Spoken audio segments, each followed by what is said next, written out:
gotta get rid of Ebony's out too. Somebody was doing the challenge. Yeah, Ebony was. Ain't that what that was? Got these bars. Yeah, son. Ebony was. So gone challenge. Look, I thought I was joking. Ebony probably body that mug. Yeah, she did. She killed it. We had her on the. We had her played it on the show. My last artist did the challenge. That's how I know. Load it up. Yo. time. Okay, we're live.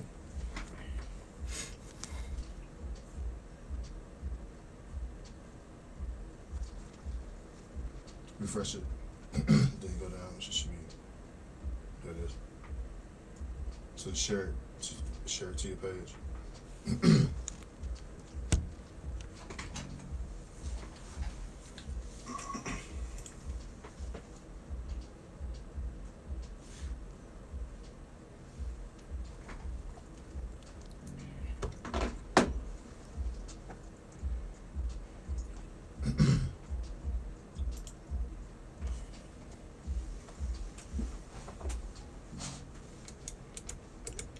Hello, Facebook. We are live right now. This is the Gray Area, and this is your boy Ray E. And this your boy P. Wells. And our co-host Ebony is not in the building with us today, y'all. But we have a very, very nice discussion. We're going to be discussing cooperatives, and is not knowledgeable about what's going on with them. So Matt is going to share that with us today. How you doing, brother? Man, I'm doing well. Welcome to the Gray Area. I'm glad to be here, man. Yes. And my man Brad Usher has been here a couple of times. Yeah. You know, how you doing, brother? I'm good. Glad And my man Zoe Miles is an all-time Gray Area veteran. Veteran. Been here quite a few times. Sometimes, you feel me? Quite a few times. And my man Andre Franklin is in the building for the first time on the Gray Area. What's up? What's up? Yes. We got a tight discussion today, y'all. Not only are we going to talk about cooperatives and the importance of joining them in the communities, but we're going to talk about Trump and Kanye West and what's been going on with that lately. And this narrative, you know, we got to shake it. You know what I mean? We're going to have a healthy discussion about it. So make sure y'all share this live feed. But first, before we get into that stuff, I want to introduce Matt here. Matt, you're directly involved with the diverse, what is it called? Cooperatives? Yeah, diverse communities and cooperatives conference. Yeah. Yep. And I'm sorry, I forgot to mention your last name, Matt Davis. Yep. Right? Okay. And this cooperative thing, you was telling me about it on the phone earlier. Right. I've been hearing little bits and pieces about it over the years, but I never really understood it until you explained it to me on the phone earlier today. Right. And I was just like, wow, why aren't we involved with this? Why don't we know about community cooperatives and the importance of them and how they can help shape what we're doing today? Right. So I'll let you tell people what community cooperatives is and what you're planning to do with it. Yeah, so this conference coming up is presented by the Indiana Cooperative Development Center.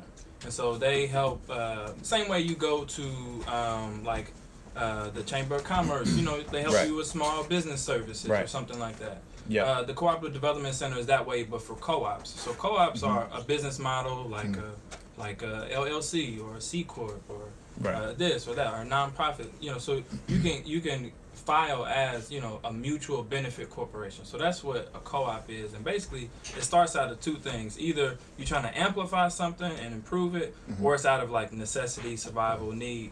And obviously, like with all business, if you have access and privilege, you know, because of race, because of class, because of whatever, you're going to have more access to capital. And so obviously you see more middle-class white people involved in co-ops. Right. And so that we associate that with, the health food store, it's a white co-op. Right. So we don't see ourselves in it because it's just like any other business. A lot of times we don't have the access or the, you know, opportunities all the time, or we don't have the infrastructure to really make the most of opportunities in business. Same with co-ops, but co-ops are more about ownership and like community ownership. So I have equity, right? So I was telling Ray, you know, kind of like a barbershop. It's like, you know, I got heads, you know, heads come in, I'll take a percentage of that, and that's my lease for the chair, right? Imagine if all of the owners, all of the chairs in the shop own the shop too, collectively, right? Even if there's a main kind of admin person that's running it, it's still cooperatively and collectively owned. Right. And so we like to especially in the everybody's woke now, so we like to our own doing for ourselves and everything. Right. Everybody's not woke. Right, but there's a yeah. Well, that's the narrative. clear that up right there. That's the narrative. It's just Yeah. Right, seriously. So I mean, but it's got some value to it because it's getting people interested. But there are like tried and true formal ways to really leverage building wealth collectively as a community. Whether Right. that's within the black community or white working class people. You know what I mean. But definitely people who are marginalized have been forced to be cooperative just to survive, especially black people. It's a long tradition for us. Latinos, we seeing that from them just All day long, oh man, my goodness, Yeah. just that whole journey to, citizenship, we're seeing those efforts just come out naturally. So, people of color have a special contribution to the cooperative movement. This conference is about that. So yeah. So what inspired you, man, to get involved in it? Yeah, so I mean, I was kind of into food co-ops early. I've been, into local food, gardening, urban farming, stuff like that. And Where can then, we find that at? huh? Where can we find that at? 'Cause that's essential in the community. Oh man, there's a ton of non-for-profits doing some good stuff. There's some local farms. I'm gonna definitely shout them out for sure. But the way I got mainly introduced is just trying to make that work. And then about 4 or 5 years ago, I started my own organization called the Axiom Collective, and it was about helping residents, prevent displacement, prevent gentrification from the east side of Nap. So you already know what's going on right there, 10th and Rule. You know what I mean? Monine, Mass Ave, and the line is starting to get blurred, right? People start to get not exactly pushed out because it's not that valuable yet over there, but you're starting to see the process. And so I started it not only for that neighborhood, but a lot of neighborhoods around town, and not just in that too. So, and the whole thing was to take more of a human rights based approach, more of a social justice approach to working with developers and working with residents to come up with something that makes sense. And then cooperatives were the best solutions that I was finding as I was doing research. Right. It makes sense. Absolutely. Yeah. Because if there's a way for us to all own, even if it's a more corporate situation where it's like employee stock ownership kind of thing, that's all still a cooperative kind of innovation or whatever. So that's how I got involved. And then I started getting more technical, get involved on boards and stuff like that to help govern and lead cooperatives and different types. There's housing cooperatives, there's food cooperatives. Yeah. All of the basic needs. Again, it's either needs or you're trying to amplify something that's going on in the supply chain or something like that. So it's really essential stuff. That's awesome. Andre, we spoke prior to this on the same thing. Yeah. You are familiar with the co-ops and a lot of the different things going on with real estate around the city. Why do you think people don't necessarily understand or know about co-ops? Yeah, I think when we talk about the African American community specifically, co-ops are pretty far down the line in terms of financial literacy. Right. I think there's a lot of work to be done. I make this analogy all the time. When you think about what happened at the end of slavery, right? People don't understand. Why'd you do it in quotations? Because it sounds cute to say the end of slavery, right? But I want to make sure they know it didn't end. yeah, when they say it ended, it definitely did not end. So right there that day, right? We were literally homeless. Right. Let's just call it what it is. Absolutely. So when you take a people that just roughly about 100 and so years ago were completely homeless, and then you've killed off their communities multiple times between then and now, the concept of getting to a co-op by 2000, I don't know, is necessarily realistic with some of the impediments that have been put in the way. Right. So I think we have to start with concepts like, what is financial literacy in our community? How do we start to take basic ownership of things that go on around us as individuals? Yeah. So stop getting leases on your cars, own your car, right? Pay cash for your car if you can, so you can keep your finances liquid. Some of those basic concepts got to come into play consistently. So when an opportunity like a co-op becomes available, because we don't have the finances to be able to be involved in the conversation. Right, absolutely. That makes a lot of sense. But not even just finances. I have a friend that's really in depth into social work, right? And there's a million programs out there that actually help us get off our own, like our feet. The purpose of these programs is to get us off, our feet and to do something better into the world.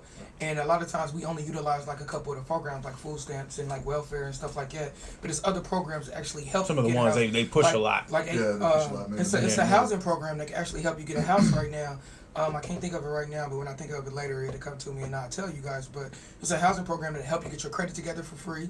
They help you do everything for free, and then get you all the way together to like get your house. Yeah, INHP, that's it. Yeah. So when you got all these programs and you don't know and you don't realize, and then when you have people come in office and shut the programs down, the reason they're shutting the programs down because there's no We're not utilizing them. we're not utilizing them, and there's no gradual progress in the program. So if I'm in any business and there's no progress in the thing, it's obviously failed. So if it's failed, then I'm getting rid of the program. And then we cry about the programs getting cut, but we're not utilizing the programs. And a lot of times it's misinformation. I don't think they actually tell the black community. Let me say experience. I don't think we have a community yet. They don't tell the black experience that we have these opportunities that can actually help us. The black experience. Yeah. Let's elaborate on that. I think we all share experience. I think we all share experience that, like, we think a perception-based experience that people don't like us, cops don't like us, we came from slavery, all these other things, and this victim mentality that we have embraced. I think we all share this experience. A community is built of families. A whole lot of families is built to build a community. A whole lot of communities is built to build a nation. The reason the nation's in shambles, the reason the nation is in shambles, because we don't have a family structure.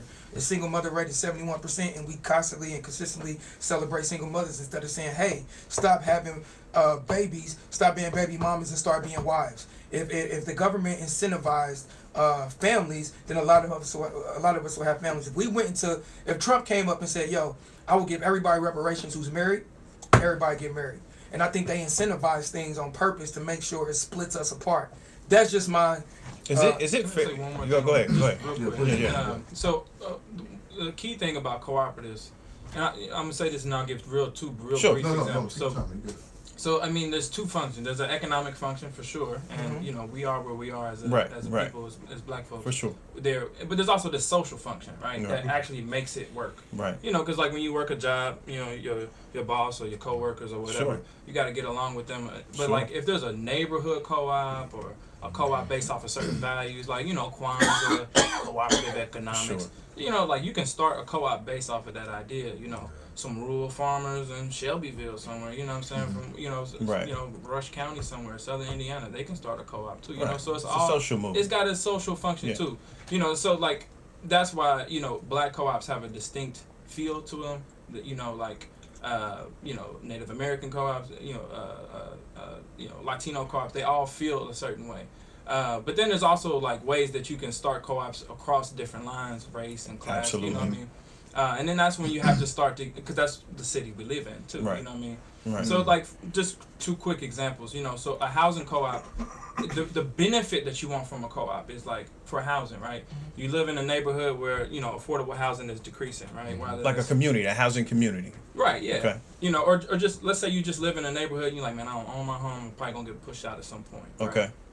Or even if I do, property taxes they're gonna come from my head, right? Okay. So you can say, or actually, you don't own a home. You never own. You're just renting, and that way you can have like a housing co-op where you might just be renting a smaller house that's attached to something, right? Just so you can have some ownership. Improve your credit, all the different benefits that come with ownership and equity. Right. And then you can move on to buying a better starter home, or you know what I mean, or in the same neighborhood or that's getting flipped. Yeah. Actually, you see what I mean, right? A new build is cheaper, right? So a lot of things can happen after you have some equity, after you have something, and so co-op should help with that. Another thing was with food. We saw Marsh, we saw O'Malley's, we saw all these. A lot of stores. All of them failed. All of them failed. All the locals. There's no more locals. And if you look strategically, there's logistics companies, Walmart, right there, to make sure that these prices will never be lower than those prices. You know what I'm saying? And we love the road. And all of the locals fell. All of the locals fell because they had a traditional corporate structure, which is fine, but you can't outcompete a distribution company. Yeah, you can't outcompete Walmart. Capitalism at its finest. Yeah, you can't outcompete Walmart. Monopoly. Right. Yeah. So the only way to solve that is cooperatively. That's the only way. That's the only way to keep those prices lower or comparable with Walmart. So if I can jump in, I want to make sure. So those are just two practical. Sure. I want to make sure I'm thinking about this in the way you're describing it. So when you talk about the co-op and its ability to compete against the distribution model that Walmart uses, is it the idea that we can collectively go in and negotiate to try and keep those companies out? You're just supplying and you're or whatever. I mean, if it's food or if it's housing or if it's health, healthcare, like you're just trying to provide access that's comparable to the same level of quality, but Okay. it's just done through collective ownership, Yeah. as opposed to capital. I got a boss, and then people get paid. There's middle management, and then there's workers. But it's not direct competition with them, right? I'm competing on quality essentially, but I can't compete on price with Walmart. Well, no, I'm saying that from cooperative efforts, you can collectively keep the whole thing lower. Ah, okay. That's what I'm saying. Whether it's housing or whether it's food or whether it's healthcare. That makes sense. You see what I'm saying? So it's just many hands make light work. Yes, power in numbers. Brad, you might be able to speak to some of this. How do we rethink this whole process about cooperative? Like, a lot of people in our community is thinking that people are against them. I can't work with this person. It might not work out. What if they leave? You know, like, cooperative, the word, you got to cooperate. Yeah. And you have to work together. You have to show humility. You have to collaborate. Exactly. So, Brad, if you will, what do people need to do to get past this and start doing this cooperative thing? First you just gotta set the egos aside, and we gotta stop being so competitive with one another and thinking that, like, the one thing about that frustrates me about our people the most is that we don't like to share our ideas. Right. Potentially. And it goes There's back a to reason for that though. yeah. I mean, It is People to have an extent. stolen our, like, Yeah. for the last 20 years, I could say more black people have stolen my ideas and got rich than any white person has. Yeah. Mm. Yeah. That's true too. I mean, so Getting past that, but to be fair, shouldn't you have made them sign non-competes? I mean, because there's things in place that you can do. Those are facts. Right. But Right. when you start talking paperwork, people start feeling like you don't trust them. They hit True. you with that BS, like, oh, so you don't trust me, fam? Well, that's something. I mean, hey, gotta- you know. gotta- Yeah, This shit, business we with gotta- somebody that's to what I'm think saying. about. we got to do business right, though. I agree. That's the Hold on thing. a We second, gotta do real quick, business if I the could right jump way. in right there, Go because you ahead. were talking Sure. about cooperatives and what do Sure. we need to do. Yeah. Stop making this personal. Yeah. Right. There you go. I love it. There are extremely savvy business people Yeah. Right. that you should do business with, Yeah. whether you know them personally Absolutely. or And you don't not. have to like people. Exactly. You don't have to, a credit union gonna is a shake your hand on financial that. co-op. Yeah. A credit union is not a big bank. Don't let me That's hang it. shaking your I'm- hand. You don't have to like them to do business. But That is the realest thing I ever heard in my If life. I can respect you as a business person, Right. if I can respect the numbers and how you've laid out Result. the plan, and I can see the result we're going to get to, and I Right. can understand my initial investment, Yeah. go home for all Yeah. that. other- Absolutely. We don't, you know what I mean? Absolutely. Maybe We don't as need you if you Not don't like feel that way. Not like that. You know Okay. what I mean? Like it's the four of us may never know each other outside of this particular opportunity being here today. Okay. From this, somebody can say, "Hey, you guys have a great dynamic. We want Right. to put you guys in a show." I don't need to go meet his family and all his kids or whoever. Right. I don't know what you Right. got. You know what I mean? It's we've come together and we have a particular dynamic. I need a lawyer immediately. Yeah. Right. Where's your lawyer? Where's your Yeah. let's get the understanding out on the table on paper. So now we ain't got no other Yeah. issues. It ain't gotta be personal. You Absolutely. ain't gotta like me. Ain't This is the contract we signed. We all Right. agree to this. This governs how we do business with Right. each other. Too Right. many times we try to bring who we know and what we know personally Yeah. about somebody Yeah. to the table. Fails every time. Yeah. So maybe- I can know you and you can be broke. That definitely doesn't make you a good business partner. Right. Absolutely. It doesn't. That made me think of something in regards to co-ops. I mean, because again, it's like a way, because it almost sounds like, what? How does that even work, right? Everybody's the boss. Right. Everybody. Wait, everybody. So one member, one vote, one voice, and everybody has an equal amount of membership and voice. You know what I mean? So a lot of times, investment. The startup capital comes from, there might be somebody who gives more, Right. people who give less, Right. a lot of pitching, a lot Right. of crowdfunding-esque. Which type of some stuff. people can and some people Naturally. can't. Exactly, right? Yeah, But long the as you got some skin in ownership, right? Yeah. The ownership though is interesting because everybody's a shareholder. You know what I mean? And it's really tight how that works. And I wanted to mention that it doesn't always work though, right? Okay. And that's why it's important to go to these type of workshops and these type of sessions. Facts. Research. You see what I'm saying? The I same have way that information. right, the same way that you go to Chamber of Commerce and BOI and like get, like, oh, I want to work on my marketing, I want to work on my business strategy or whatever. This is the same thing for some more of the socially minded, community minded business It's like investing in anything. You're gonna do some research. You're gonna find out more about it. Ask Soak questions. up information. So I had an experience over the past 2 years with this one cooperative, and I know I've been wearing out the co-op thing. You good? But Some good dialogue. Good Okay. info. Yeah. So like I said, we got the Kwanzaa style co-op, we got the more Duck Dynasty style co-op. You got Sure. all kinds, bro. You got everything going on, bro. Yeah. You got everything going on. Yeah. And so but there's times when there's issues of inclusion within co-ops. You got people from different race, different class, different neighborhoods, all different types of stuff going on. And that's what I want to speak about at the conference. I'll be, doing a little something at lunch. And I'm just going to speak about an experience I had being a part of more of a white middle class co-op that was in a black neighborhood. That was on 10th and Rules, called Pogues Run Grocer. I was on the board of directors. And, I've been a part of it for a while, from the dime, from the east side over there. So, I was like, okay, y'all over here in the swamp, what are you doing? You know what I mean? I'm and so I was always active, definitely engaged. They asked me to be on the board for a better part of 4 years. I was like, I'm cool. There was an issue with one of the black middle management people, and they were like, hey, we have some HR issues. We could really use your voice, right? I'm like, well, why not? Right? I'm like, well, almost like, okay, I'm going to do this for Alan kind of thing. So long story short, there was some other management issues that came out. There was some harassment, some racially motivated harassment against me. There's the violence, this, other, that, and it bled out over beyond the store, got into some neighborhood stuff. It got really, really hectic. And I tried to file a grievance with the executive committee, blah, protocol. And after all of that, they still didn't move. They still didn't do anything. They didn't reprimand anybody or whatever.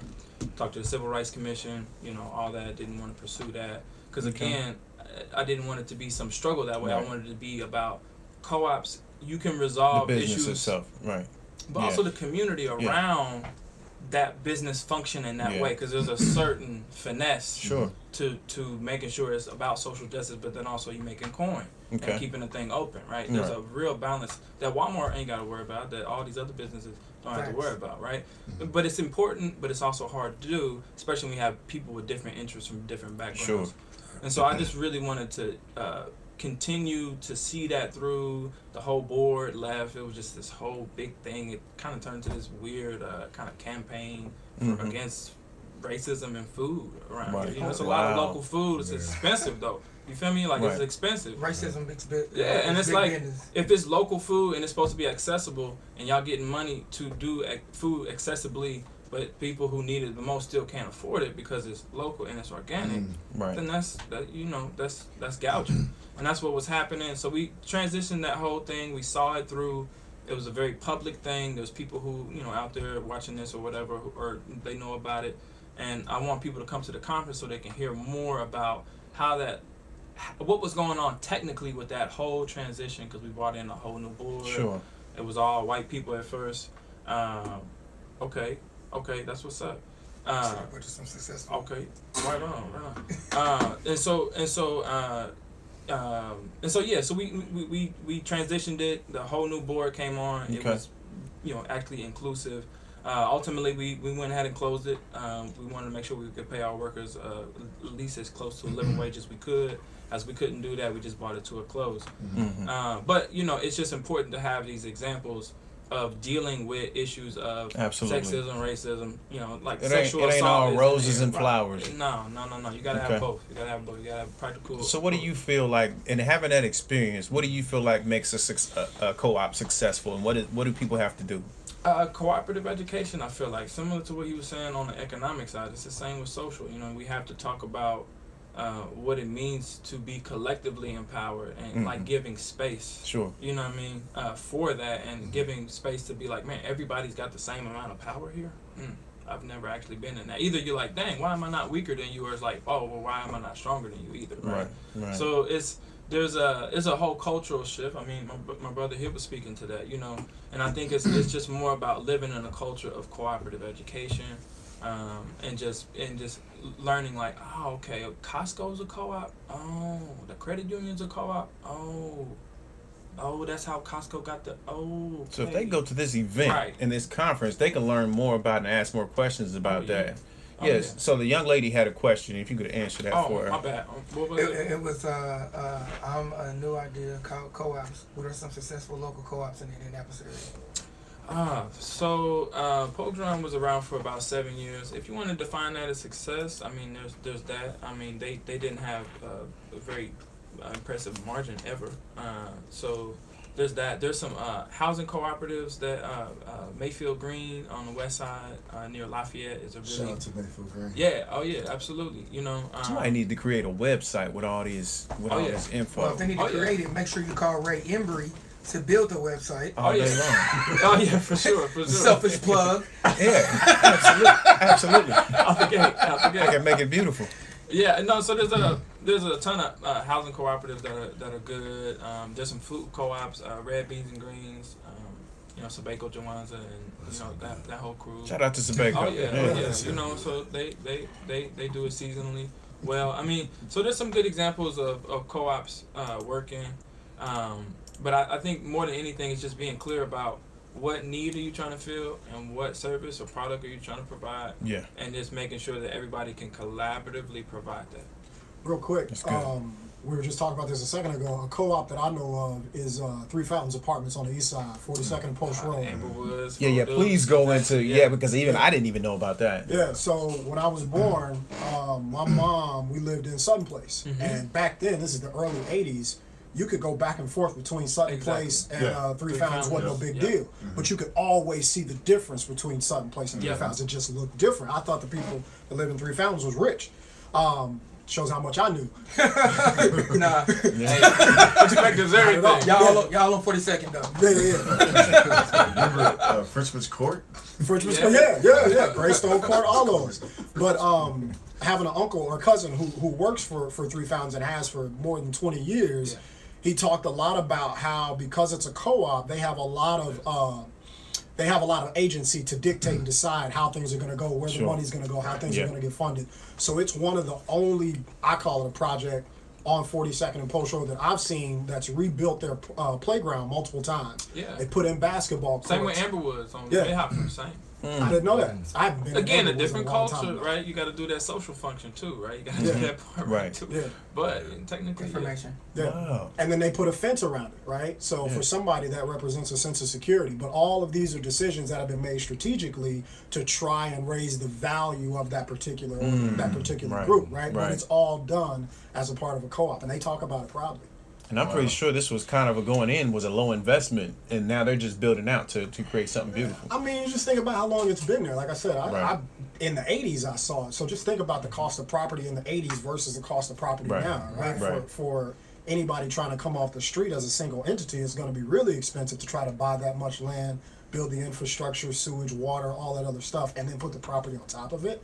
That would be ridiculous. But if you do it in a co-op, you find out where developments are going to be going, where's industry going, where's business going. How do you get ahead of that and buy the acreage, sit on it for a little while, have some other people come in, put a real business plan together and say, hey, like the guy I just talked about, I got a business proposal from a guy, mentor of mine.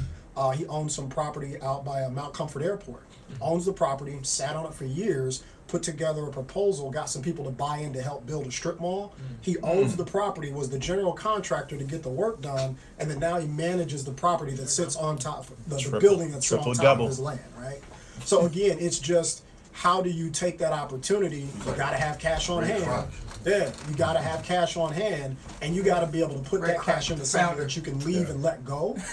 And then as the opportunity presents itself, now you find a way to capitalize on it, whether it's a co-op or whether it's something you do on your own. Right. Sometimes you gotta have the capital to take that risk and wait the time before to get there. Yeah. Yeah, Sure. yeah. You remember the Bank Black, my fault. The Bank in No, Black, you good. you know, like remember everybody wanted to, Yeah. there just wasn't a viable option. Right. You know what I mean? Right. But like, Unless you went to Atlanta and got with what is it, United? Yeah, what is the One bank United. there? One United. Something like that. But there is a bank. There is a black bank in the city. It's through a church. Mount Remember Zion. is it Mount Zion? Yeah, Mount Zion Baptist. Okay. Yeah.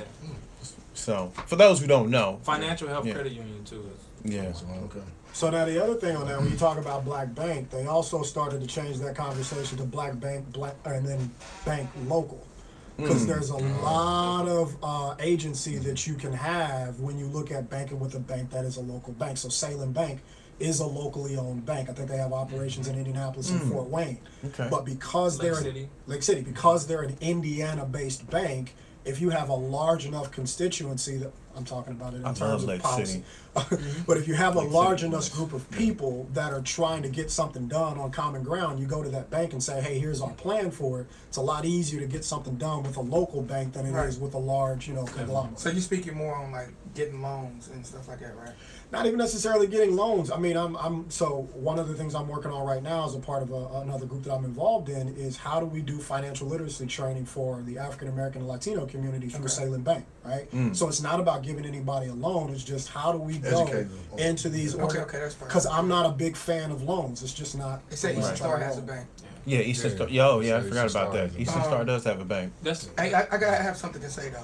That's interesting. For we have to stop saying people of color. Because I feel like at some point they starting to bunch us all in with a lot of like different like groups and entities that ain't got shit to do. I'm sorry, they don't have anything to do with us. People of color are not just black people. I'm telling you, the only people of color that we went through slavery, Tuskegee, and all that, they're taking our struggle and they're catapulting their own agendas and using us to get their way. Who are they? Everybody else who's outside of black people. We have to stop saying people of color because that's the biggest mistake. Is it's allowing us to group us in with every other minority that didn't go through what we went through. Immigrant communities? Yeah, like what do you mean? It's Like, whatever. What I mean is wide. no. What I mean is what's going on is they do that and they utilize us and they use our struggle and they use what we went through and they use our victimization and our oppressed nature to say they can catapult, and then they be like, well, yeah, like being a homophobe is like saying the N-word. And it's like, no, it's not. You know what I'm saying? Like, we have to stop allowing them to, and we're getting grouped in things we don't really agree with as the Democratic Party looks at. I get grouped into saying I have to fight for transgender rights. No, I don't.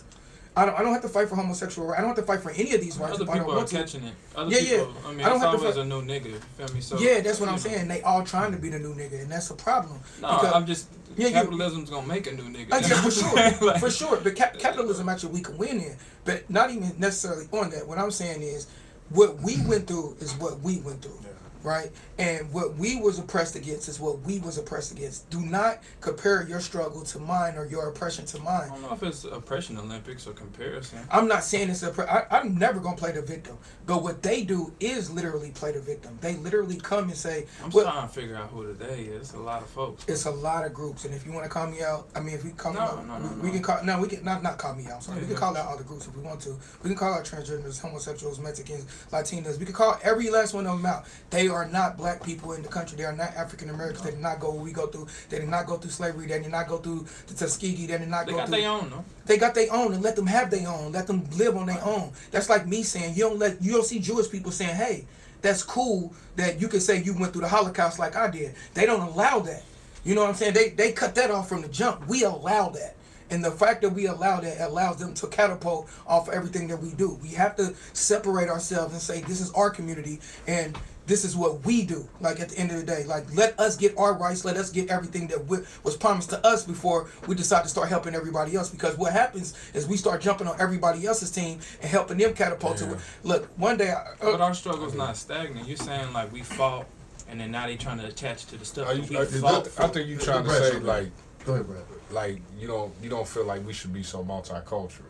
No, somewhat. I'm saying what happened for the African American culture is for the African American culture. Stop allowing other people. I just came from Michael Eric Dyson's thing. He loves involving everybody else into what happened to us. Right. He utilizes what happened to black people to give homosexuality a pass, to give transgenderism a pass, to give feminism a pass. None of that stuff has anything to do with us. Right. So stop jumping on other movements and allowing them to catapult out the things that actually happened to us. Like I said, the Jewish community do not allow people to be like, just like the Holocaust. They will shut you down as soon as you bring that up. Like, no, that's not the same thing. It's an anti-defamation league. We don't need an anti-defamation league because that's what I'm saying. It's like, yeah, I mean, we're going to keep experiencing, like you said, slavery ain't over. You know what I mean? It definitely takes new forms. There's mass incarceration. Sure, There's still abolitionists out here. No, still things still saying it that way. So it's not that it's still literally trying to abolish. So it ain't like it's ended, but definitely we there's nobody more American than black people, right? Facts. You know what I'm saying? Like our TV, like you said, they consume us, man. Government. and we don't have the confidence, man, to do things on our own. Like, But we also have shown other but we're other also oppressed groups But how you to. mentioned Jewish people, right? right. Okay. And just in a nutshell, like they have their own communities, their own schools, they own everything. Like, what do we have?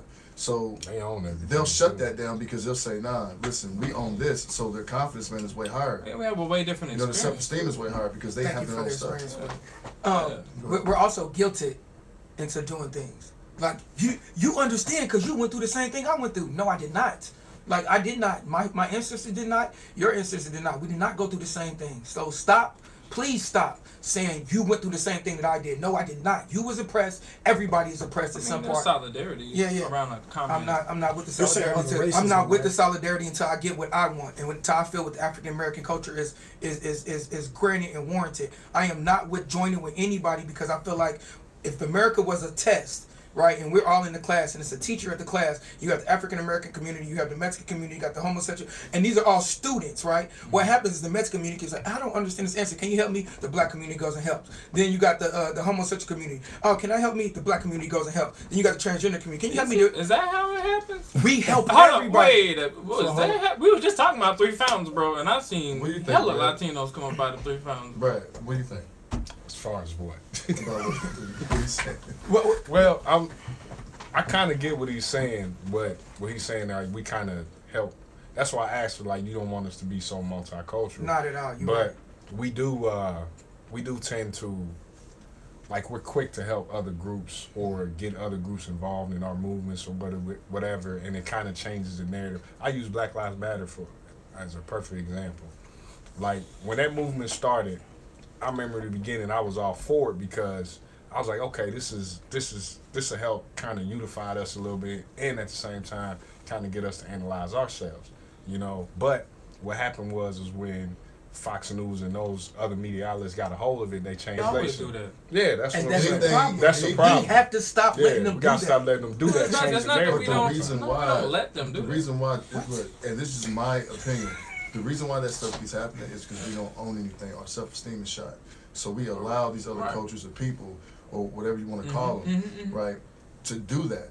I mean, it's almost like we are the kid, in the lunchroom, and trying to sit at a table and fit in with people, and they're like, nah, you can't sit here. But the first person, man, that says yes, we run to that table, and that gets back to what you guys are But we saying. the cool kids though. Well, honestly, see But this. we don't recognize that because we're too busy trying to fit into something that never really wanted us here in the first place. Honestly, there's a lot of tension between that's the problem. black people and immigrant communities because they feel like, damn, I'm finally here to get an opportunity to get a piece of this pie, right? Mm-hmm. Right. And they don't always understand that we have built the pie. We made the pie. We service the oven. You know what I mean? Like we make sure that We did all these pies things. get made. We did all these things, but what do We we are own? the pie. So, all right, I got you. Right, You exactly. know what I'm saying? Like, we what do we can't- own? but that- Because we are. Just real quick. When we get into quick, Kanye I just conversation, wanna- we can get into Oh, yeah, why we for can't sure, when we for sure, can for own sure. stuff. I'm just saying that they are definitely starting from a different vantage point. They did not build this country. Absolutely not. Facts. Right? And there's no way after Reconstruction that, like you was already bringing it up, right? We were undermined from the beginning, right? Facts. So we didn't come stripped of culture, right? If you come with culture, you got a certain kind of ethic, a certain kind of it's a lot easier to do all this cooperative stuff that we're talking about, right? And they knew that. They knew that, and that's exactly why it happened. And so, I feel like these other, cultures, immigrant communities are practicing the American dream just like we're trying to. The American promise, whatever that is, right? Like you brought up King, you brought up all these other people that we feel like are leaders, and to whatever degree, whether they're challenging it, saying it doesn't exist, or Malcolm, whatever, they're pushing about like they're being critical about the hypocrisy of it. Is this possible? Can we imagine it? Right? Can I And ask I'm you a saying question? immigrant communities are fighting for that, and they have looked to us to them fight. figure out how to fight for that and make real gains socially, right? Yeah, we don't Never have to us, all though. of the economic We never base, did it. but that's because we were undermined in a different way. And so that's why I'm saying you need everyone in order to really lift all those boats and fight against a larger oppression, which is an economic system that's dying on top. Could it also be, real quick, could it also be that genetically we're more of a spiritual people who want to help everybody? That's our culture. Is that genetic? We've been groomed to be dependent. Why do we and seem to so just always susceptible turn the to other helping cheek type. everybody rather than? There's something we don't talk about a lot. I very rarely hear this brought up. African Americans, black people that were brought to Africa, or Africans that were brought to America and over generations created into this other thing. Okay. We are the only mammals with a heartbeat, speak the same tongue as every other race of people that were originally created as a commodity. Right. We were a product. African Americans were a product. Right? Everybody else, from whatever country they came over as whole human beings from wherever they come from, tied directly to their lineage. Right. Exactly. Right. So you have to think about it from the perspective, and this is where I agree with my brother here in terms of how things start to get marginalized. We had to go from being a product to being 3/5 of a person to now still fighting to be considered a whole human being. Okay. So you can't always lump what you've gone through in your experience to what I've gone through, because you started at birth as a person. Whereas we are everything is still being bought. We're for sure still a product. How are we not a product? Everything, like, I've been to too many countries, bro, and the number one thing I know is that black culture is the number one thing sold everywhere we go. My problem is that's why, obvious with the top things, which is TV, with TV, sports and music, entertainment, music, all that. We're the number one thing sold. Like we make the most money out of this country, point blank period. That's why it's a $1.8 trillion thing. But my question is, why when black people say I want to just support black people and bring the black community or experience up into what it wants to be, it's looked at like we're wrong. They don't look at Asians like they're wrong. They don't look at Latinos like they're wrong. They don't look at Mexicans like they're wrong. They don't look at Jewish people like they're wrong. Because we shape the world. But when I say, man, listen, not to cut you off, but if we unify and create our own, that takes money out of the elite's pockets or whatever you want to say. Let's take it out of that's their what I'm saying. So they want to shut that down really quick. No. Like, we ain't shutting that down. No, not us. I'm saying them. So hey, look, let's shut them down right now so they don't grow a damn brain and unite and build for themselves and create for themselves. We need these people to be so dependent on us, on the system, and just be so brainwashed that they will never thrive to want more. And that's our problem. We're talking a lot about, slave times. And so, do you think we weren't assisted by Native Americans in our slave revolts and our attempts to escape? Brad can probably have. Yeah, I'm just saying. I mean, maybe, but did they get something out of it? They got land. They got a whole lot of stuff. They got reparations. My point is, I've been in like 90 planters, different reservations. Talking about slavery, right? We keep bringing up slavery. Kanye, everything, slavery, right? So, the planters were like white. Obviously, they were all white, but it wouldn't matter. Like, you see Clarence Thomas and all that now. They had their version of feed Negroes then. You know what I'm saying? John Brown. The Boule, Yeah. John Brown was a whole nother story. But like, hey, not like that, not like Greek joint, but like, the real, like, not that, but like, Dre's a part of that though. Go ahead. No, I'm talking about the real bourgeois, not that, But no, I'm just saying that they wanted to make sure that working class white people and black people and Native Americans, and then Latinos ain't nothing but Native Americans, you know what I'm saying? It's all right. the same. You see what I'm saying? Some of us are too, though. Yeah. Some of us are too. We gotta start excluding ourselves. Hey man, I got you, Right. but I'm just talking about Cherokee. how things are actually happening now and have played out in the experiment Why of did they what get we land living and we in. didn't? Who? Why did the Native Americans get land and we didn't? Because they already had it. Is that getting the res is getting land? That's a whole nother gray area, bro. But I like the word the gray area. But if we got land when we had when we Right, exactly. when we had land in Oklahoma or all places, they bombed us. How come they ain't never bombed them? That's what I'm saying, bro. They like, genocided. Dude. What are you talking about? They all have I've been on tour and I've been to 70 different reservations, man. Like I've seen it, I witnessed it. So you know better than anybody the extermination. But they tried to extermination, but they tried to exterminate us. We not exterminating. Man, there was millions of people here. How? But we They're always still here. been here. They're They're still still here. here. We always been here. I feel you.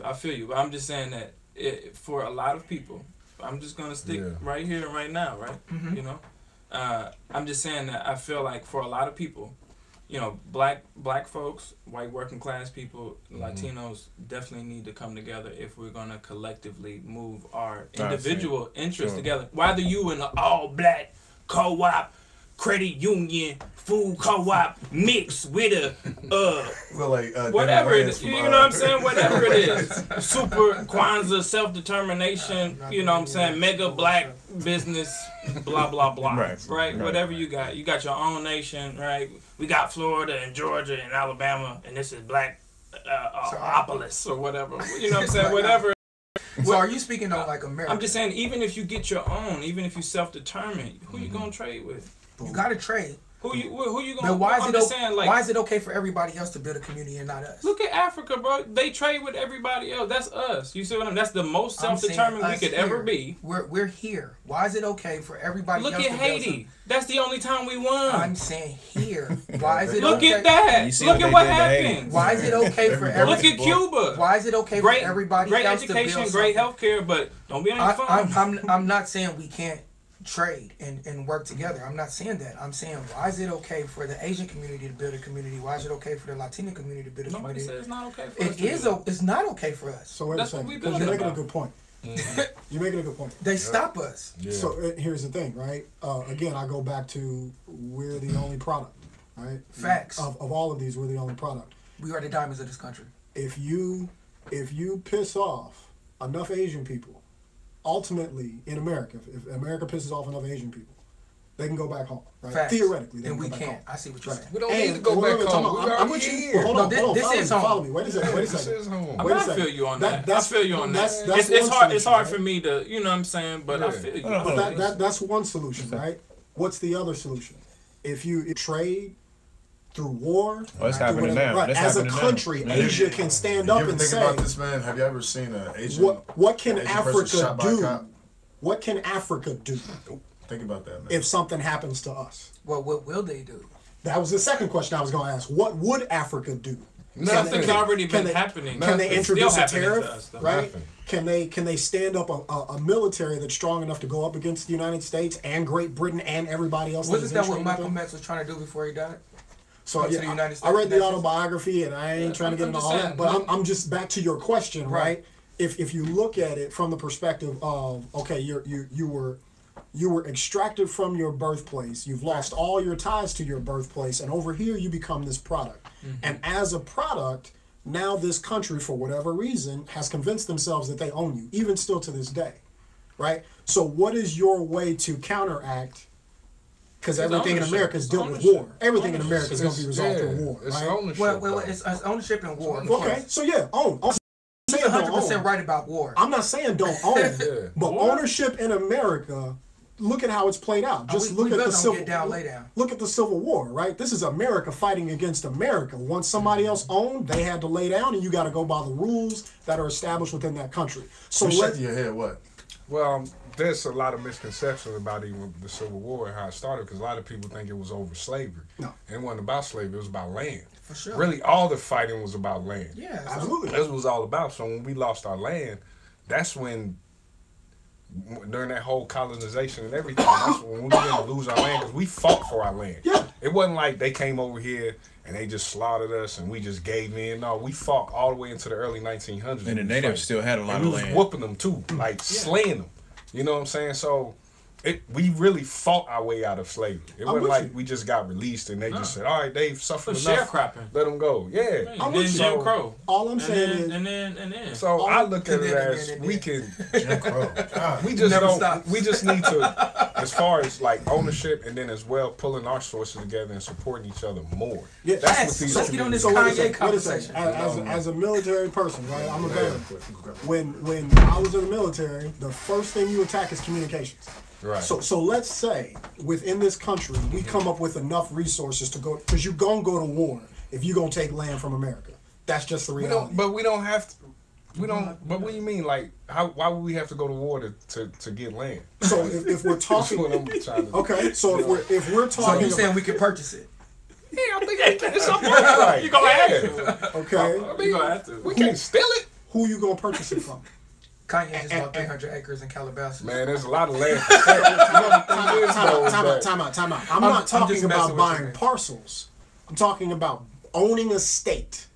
owning the actual state and everything from top to bottom. If you're talking about truly building this black Mecca community, if you're trying to build Wakanda down the street, you have to own it. It is your own nation state. That's what we're talking about. So then you have to be able to defend it.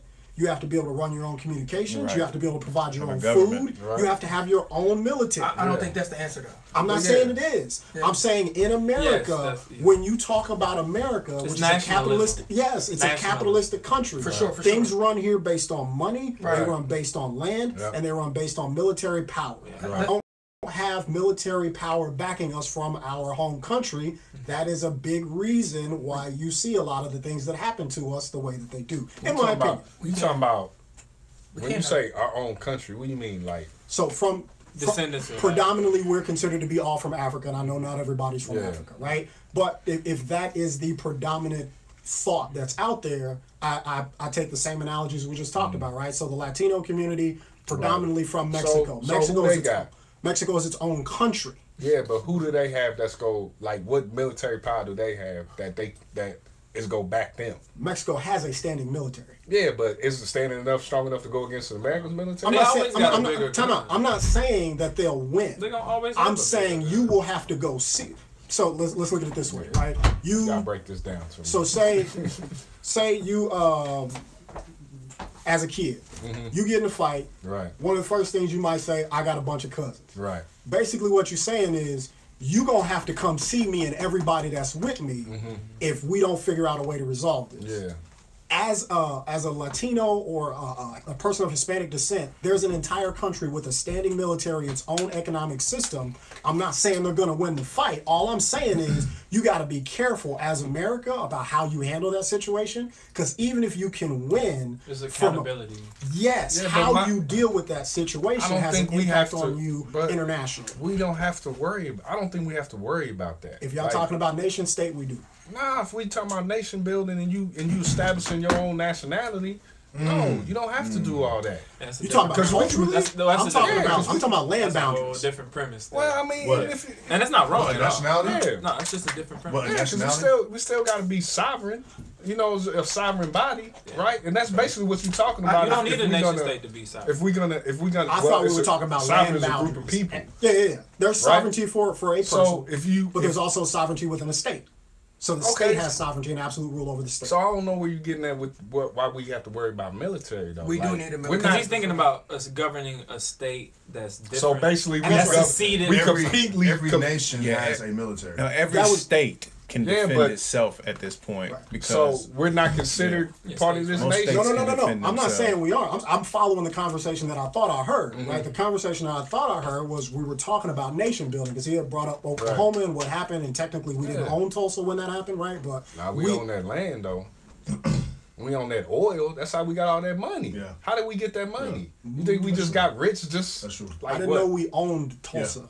I ain't saying we. I could be wrong. The oil. We had the oil. We lived on the oil. The oil on the rights. farm. We had all that stuff. I'm with you. So then when they came through and bombed. Yeah, when they came through and destroyed it and rioted. 5,000 people. There was a young woman who owned. So again, I can't remember her name. So I'm not she saying was we black, can. and she was like the richest. But every nation she was the richest black girl in the. So when you say we own it, I have a question. When you say we own it and you don't have a standing military, you only own what you can defend. Thank you. And listen, every nation has a military. Even the Nation of Islam. Every state has a military. Well, what they do. At some point, we all are Americans, so we need to take over this military. So hold on, real quick, Brad, from your perspective, because what you were saying made sense. From your perspective, how do we do it?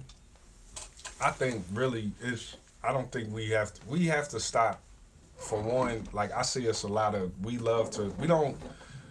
don't spend our money consciously, like we spend our money real unconsciously. Like we're not like, okay, I use the Mexicans as a perfect example here in this city. What I see what they're doing. Like they got their tire shops, they got their mechanic stores. Now they starting to get grocery stores. There's a guy that set up anything to do with maintenance. Anything that needs to be maintained. It don't even matter though. That shit is recession proof. Yeah. Anything that needs to be because now they done took over the labor force. But I see one cat set up his little food truck right here. Y'all probably see it's right there on the east side on 42nd and Post. Got a little spot. None but Mexicans I be seeing hitting this place up. Then I see black folk.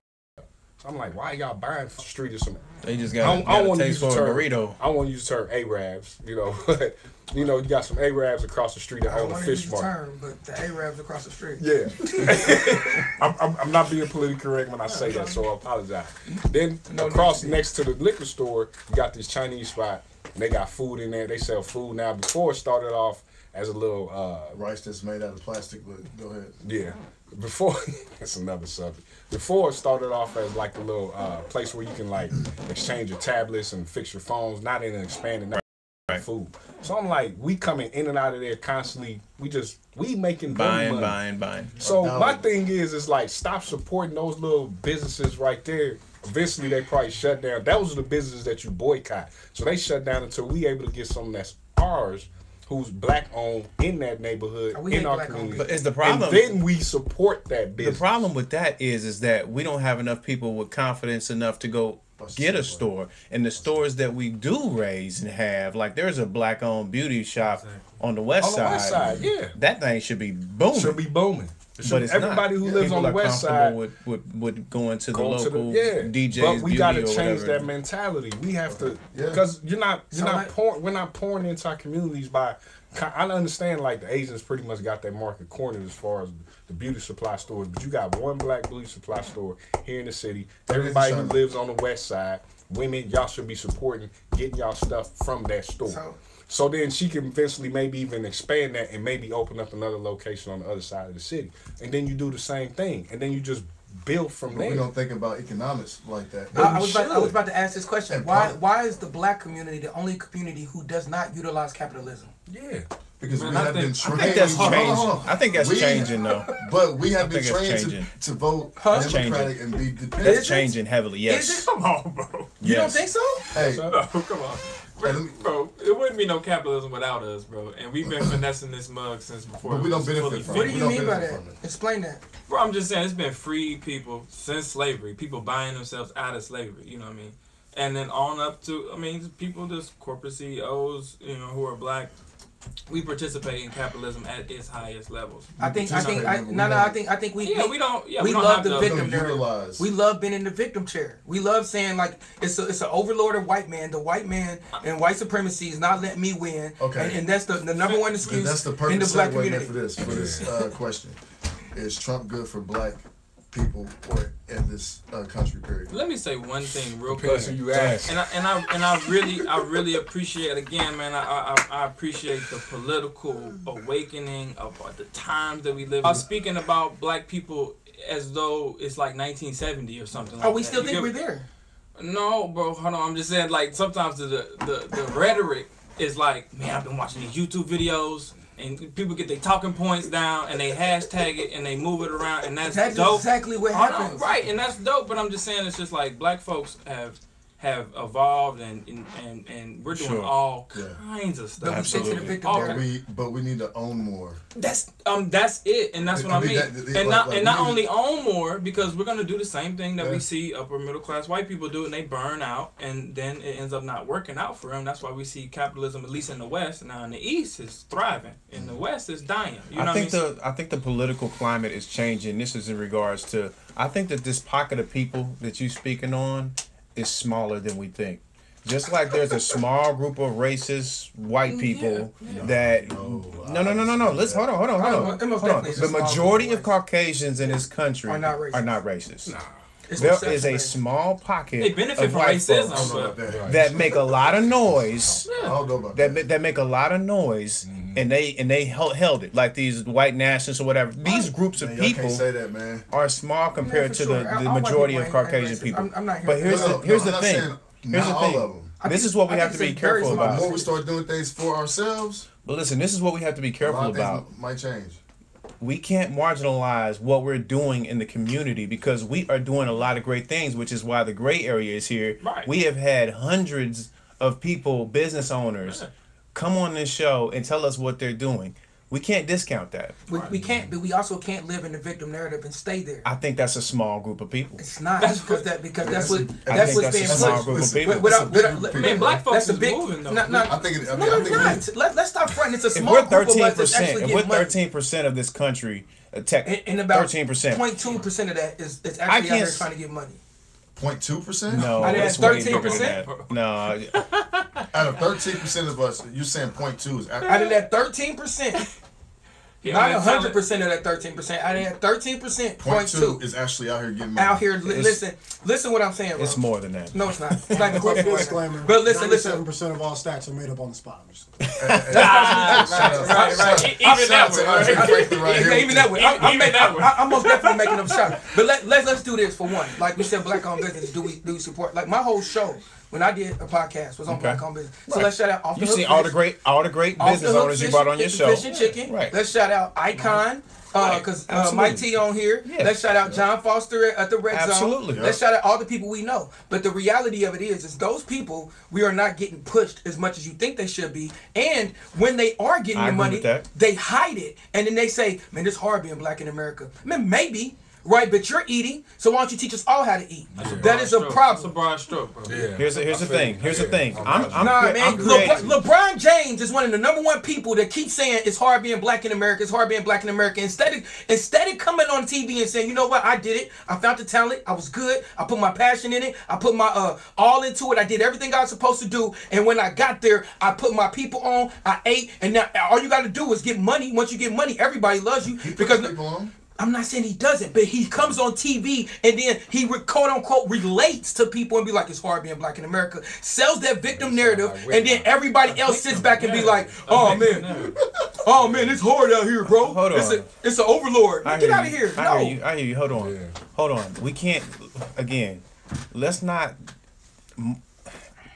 discount that there are things and people working against. There are people and things working against us. But what you're saying is, and we have to be careful about this, is that we need to take advantage of the opportunities that exist so that that's not disabling our progress. We in the land of opportunity. But we can't act like there's nothing that exists that are barriers, because there are barriers. So what? And we may not see them face to face. We may not be looking at them in the face, but they exist. Bro. There are stereotypes. And there are things happening around us daily. But the problem is a lot of people allow that to create the victimhood in them. And then they go out and say, well, I can't do this. You have to get past that. They do exist. We can't deny that. They do exist. But there are plenty of opportunities that allow us to get past that. And that's what we need to focus on. One thing that makes me think of is, and you can speak to this way more than me, and other folks can, but like, if you look at black folks, before the Housing Rights Act, Civil Rights Act, and the housing rights, it's like, it was like 50% of us, like less than 50% of us own the home, and it's not far now. Mm-hmm. It's still not far now, Mm-hmm. And so I feel like, yeah, but at the same time, we're definitely on the up, right? Right now, we're definitely on the up, right? We have a lot of income. We have a lot of revenue. Even if we don't have a lot of wealth, if we don't have a lot of assets, okay, yeah, those are the things that we need to be working on. And I think one thing I want to kind of push is not just to work on it, but we can learn from some of the, upper class white people that we've seen run capitalism to say, as we come into more capital, let's use it a little different. And that's where I get frustrated, man. I look at things and say, oppression is a bigger problem to African Americans than racism will ever be. In my opinion, the fact that you don't like me because I'm black is irrelevant. Right. When oppression is alive and well, that's a whole different issue. Right. I think we spend too much time overemphasizing racism and not enough time dealing with strategically, as the black people of this country, what are we going to do about systemic oppression? I want everybody to stop talking, because y'all saying stuff that really matters. And the video. The video slap. Somehow the video cut off. Hey, yo, not somehow. We saying some real shit. Cut that shit, bro. They saying they can do that. These black folks is woke. No, for real. Cut that shit out, bro. They tripping. The thing I was going to say, in my opinion, there's a cheat code to the system in America. Of course it is. We are in a capitalistic society. Hold on, fellas. Hold on. Disclaimer. I just want to let those watching know that somehow our video was disconnected, but we are live, so please share this feed to your viewers again. We're going to attempt to share this again, so that people know that we're still live. somehow our video got disconnected, and as AJ was in the group was saying, is that there was some pretty good there's a pretty good dialogue and information going on, and somehow it cut off. But we're back live again, and everybody's sharing that right now. So It keeps saying interrupted again. no, it's still on. We're on. We're on right here. Yeah, it's back on. You probably go to the new. This is the part 2. So if you all are still tuned in and watching, just go to the part 2 and share it, please. We're still discussing the same thing. Somehow we got disconnected. There was a lot of good dialogue going on, and our service was interrupted. And rightfully so. Somebody said, hey, this is too much good information going on here. We're going to have to shut this down. But, but this is good dialogue. And regardless of if we agree or disagree, we are now all thinking of why the other person is thinking the way they do. And may even go do some research, may even try and figure out whether there's something I'm missing. Is there something I don't understand or know about? But we can't shun each other. The conversation and the dialogue that's taking place is important to progression. You know what I mean? And we can look at this like we're in a boardroom. Have you ever been at a board meeting? Deliberate. I mean, y'all ain't seen nothing. There may be some shoes being thrown in the board meeting, because everybody doesn't disagree with everybody. But one thing everybody leaves with is understanding that there was a discussion that was had, and maybe I should put some thought into some things I didn't think about. So this is great that we're having this dialogue, man, and we just want to pick up again to the viewers who are tuned in now. Thank you for continuing to rock with us. Our feed got disconnected somehow, and we apologize for that. It was obviously too much good information being tossed out there, and the powers that be, shut us down. But we're back live again, so please, if you could, share this live feed. We're going to continue having dialogue in regards to this. We haven't even got to Kanye and Trump yet. Let's get there now, man. So maybe is Trump good for America? Maybe we can dive. Hold on. Maybe we can dive into the dialogue. Let's dive into it, man. We can dive into this dialogue. Okay, so this is my opinion. I'll start off. Okay, when I first listened to Kanye, my wife texted me. She said, "Hey, Kanye is in the White House." I said, "What? Kanye's in the White House? How you get in the White House?" I knew that there was a meeting taking place, but I didn't know it was going to do it like that. So my first initial thought was like, "Man, what is this guy saying?" But as I started watching, I said, "Oh wow, okay, he's bringing up some pretty interesting points. He's addressing a lot of elephants in the room. He's bringing up people that's been incarcerated that people don't think should get out. Oh wow, he's addressing. He started talking some really good stuff. So I'm saying, man, what's going on here? And I'm looking at the language, the body language, and you know what was impressive to me about that conversation is that Trump was actually listening. Mm-hmm.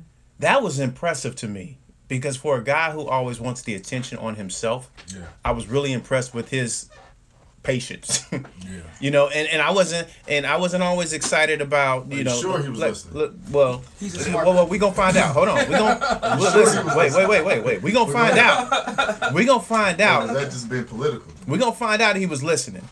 I'm no conservative. Honestly, I don't like conservatism in 2018 because I feel like a lot of it is immoral. I feel like people just agree with people because they say it, and everything that a conservative says is not true. Everything that a Democrat says is not true. We have to start thinking for ourselves. And I just can't agree with everything somebody says because I like them. I just can't. I don't think you should agree with So I don't agree with everything that Kanye believes in or how I don't agree with wearing this dumb hat. It doesn't make me feel like Superman. But I respect the fact that he was able to sit in the White House and address and bring up issues that nobody addressed with emotion and passion. I was impressed by that. And honestly, I had to think for a minute, like, wow, wait a minute, what's happening? What is happening here? I'm feeling something different. I'm glad that these issues was brought up, and I'm glad that they're speaking on them now. Now I'm waiting to see what's going to come out of it. So let's go into the dialogue about how y'all felt and what y'all thoughts are on this conversation. Is Trump good for America? I mean, I mean, who wants to go? Man, we can start at the White House and the interview. Like, let's have an honest dialogue about how y'all felt about Go ahead, Brad. the interview or the conversation. Well, when I watched it, and I don't share the same sentiments as most black folks feel about Trump. So I don't get riled up in emotion when Trump come on TV and he's talking. I'm quite entertained, to be honest. I don't know about the rest of it. It's a good reality show. That's how I feel. It is. I told y'all when he got elected, it was gonna be a clown show. Absolutely. Get your popcorn ready, and he has not let me down. Look. So when Kanye met with him, I didn't have an issue with it. The thing about I guess I kind of understand Kanye. Like the thing about Kanye is when he goes on his rants, he'll make some of the things he say be true. It'd be some truth mixed in there, but then it'd be a whole lot of white noise. Mm-hmm. And that's the parts that you kind of gotta. He's not good at expressing himself. So a lot of times he'll get off topic and he'll be all over the place. But you can catch, if you're patient, you can catch some truths that he's saying in there. And so some of the stuff that he was saying when he brought up Larry, really patient, man, to do that. Yeah, you do, but I don't get annoyed by it though. Some people, if you like, Snoop who can't stand Kanye, then yeah, you go be annoyed by it. Snoop a clown. He's been a clown for a long time. The black community ain't said it. So he ain't had a good album since Doggy Style. Yep, true, I said it. True. So then he just when he go. I don't care. He hasn't had a good album since Doggy Style. Not even the No Limit album was trash. He just had one hit on it. Get out of here. You've been a clown since Doggy Style. You come out here dancing, chilling with Marcus Stewart. You a clown, bro. You do everything on clown Sambo. So that's all respect. Really, Gangsta was dope. Nah. Yeah. Doggy Style. Neptunes did a lot of that. So Neptunes did a lot of that album. I ain't trying to take this, but I'm.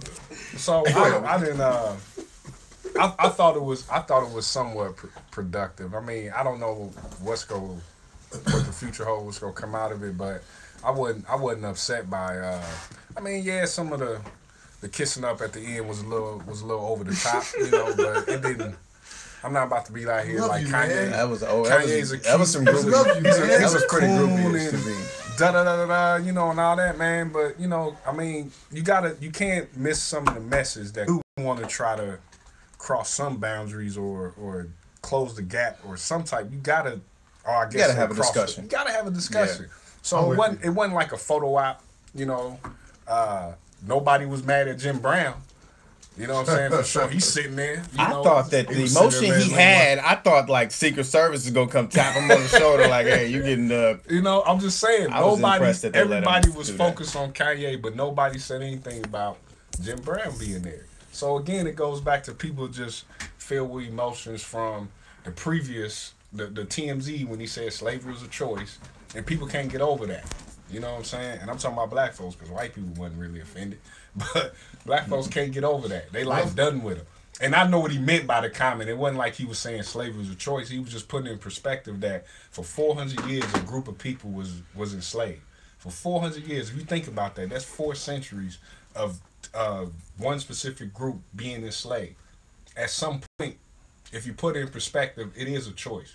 Like how do you stay like? And some people say, well, they couldn't speak the language or they were killed if they did this or they did that and they didn't know where they was going if they escaped. But there's also some mislead to that too as well, because like I said, if you research the Gullah Wars, which was also the Seminole Wars, you will know that we were slaying these Europeans out here, where Abraham Lincoln had to force that emancipation so we can become free, as they call it. And was assassinated. Yeah, and was assassinated for it, and that's why he's on a copper color penny, and it's faced the opposite way all the other coins. So, but see, here's my thing, man.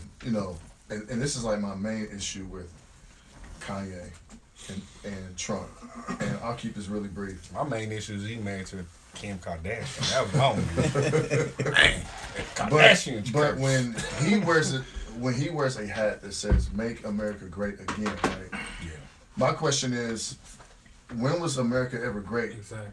And which America are you referring to? It was great. What are y'all talking about? Before, America's before great right now. 1492. No. What, I mean, like we live in it's America. all- We are the it's greatest country in the world. It's Like, all I relative. don't understand what you're It's talking all about. relative, and that's If all. it's great, why you trying to say make it great again? Because it was a time where all this foolishness But happened. when was it? No, listen, dog. Listen. So you saying when When? was it ever great again? When was it ever great? Now, see, I would. When was it ever great? Yeah. But see, I would respect it if it said "Make America Great." Yeah. Like, I would respect that a billion times more. Absolutely. But that again part Yeah. really bothers me. Did you watch the interview? Because we know what I that watched means. half of it. But then you should have kept watching it because he said, I feel like black people get emotional with the word again. So how about we take it off and I get you a Yeah. hat that says Make Make America America Great, Great. and He you did and say that. Colin wear one at the Super Bowl and Yep. say Make America Great, because the again part is what hurts black people. So why don't Kanye wear that hat then? It don't matter. He's doing it on purpose. to No, trigger it you. does matter. It does Because not. it's a- He's Because doing it it on makes- purpose. it makes him feel like Superman. Hold on for a second. It- There's I'm going to wear it. where look, there's power in words though. Exactly. So that again part, me being black and me knowing, a lot of my history. When was it ever good for us? We're Or only great for us? taking it personal because Obama was in office. Yeah, come No, on. that's ridiculous. Come on, AJ, I disagree with that. So he I'm comes not in saying office. I'm He comes in saying office with again a is with a whole thing different thing. with a whole campaign that's Oh, yeah. anti-Obama, saying "Make America Great Again," like when the black president was in office. That's why we take it personal. Wait a minute. Let's not discount Trump's ego. Okay, he has an ego. Okay, That's all he and is, he's ego. and he is a little narcissistic. I mean, and that's that's all not he being is. mean. No, he's not a little. That's not he being. is That's not very, being mean. Check this out. Can't be mean. When you're a person like Trump who is very competitive, Yeah. your whole job is going to be to show how great you are compared to the last guy. So Trump's Audience. point of being in office That's a good point. is to just erase everything that Obama did because he's a competitive, narcissistic ego person. Well, he technically didn't erase. I agree Like with he renamed stuff that Obama did and took it on for himself. That's all part of wanna it. get Which this- I mean, how many times That's in what history? makes him funny. But how wanna many get times this in history perspective. but how many times in history has that happened? Like we create something and then they take it. All happens all the time. Happens all the time. Yeah. But again, I'm gonna let you guys go. But man, my biggest Capitalism. problem is the again So part. is the Man. answer socialism? I hate that part. For sure. I mean, Go I'm ahead, trying to understand this perspective though, right? What's perspective? How, is Trump good for America? Like that's Yes. one question. But then you're also saying it's like, why is Kanye dealing with Trump? That's the other. That's You wanna another. get Yeah. That's the other question in that. Hold on, right? let me ask. Go ahead. That's the other question in that, Mhm. and I think that's what you've been responding to the whole time, and I think it's good because you're clear on where you feel like your arguments are, and I'm just trying to really understand what are those arguments for why you think Kanye is aligning, not just associating, aligning That's a good question. with the Trump administration, not just Trump, but the entire Um, administration and And all now the he is impact our of it. spokesperson. no.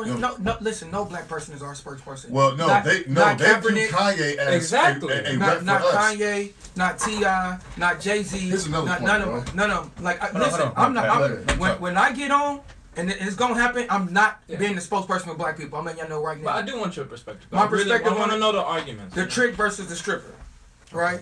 Okay. Like, what did you just say about Trump? He's ego, narcissistic, all that. Nobody likes this dude, right?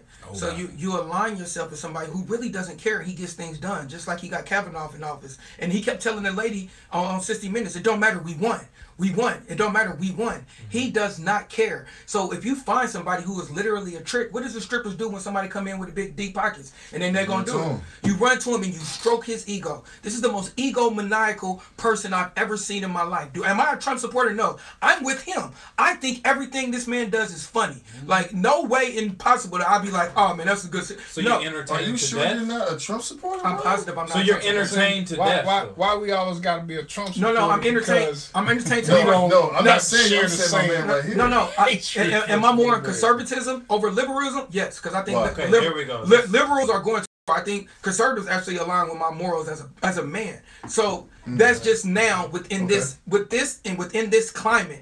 I don't think it's the same Democratic Party that we fought for back in the day. I think it's a totally different party that's hijacked by extremists, that's hijacked by feminism, that's hijacked by homosexuality, that's hijacked by transgenderism. It's hijacked by everything but us, and they don't care about us. So to be perfectly honest with you, my morals line more up with conservatives. But I voted for Hillary because I thought Trump was bad for America. So at the end of the day, why is Kanye aligning with him? Because you know if you stroke a trick's ego, he gonna come in them pockets. It does not matter if the buildings in Chicago say Trump or not. Who's pimping and hoeing though? Like I'm trying to figure out. Like, what I'm saying is Trump will make things happen if you stroke his ego. And to me, and that's the sad part to me. Is it though? Does it? That's one of the things. Right now, if you go, if Trump, if you like, sometimes people stroke his ego and they just align with him. But what is Kanye trying to? What's his end game? What's he trying to get done? You didn't listen to the interview? No, I'm asking you. If you listen to the interview, he told you what his end game was. He did. You know what I'm saying? Like you shouldn't ask me. You should figure that out for yourself because he said it in the interview. What he said in the interview is like, let's bring builders and industry back to Chicago. Let's fix the mental healthness and the problem in the community. Let's do education, change the curriculum. Let's not just build schools and put my name on it and still align with public school system and say, oh, this is the greatest thing. That's what Kanye's saying. That's exactly what he said.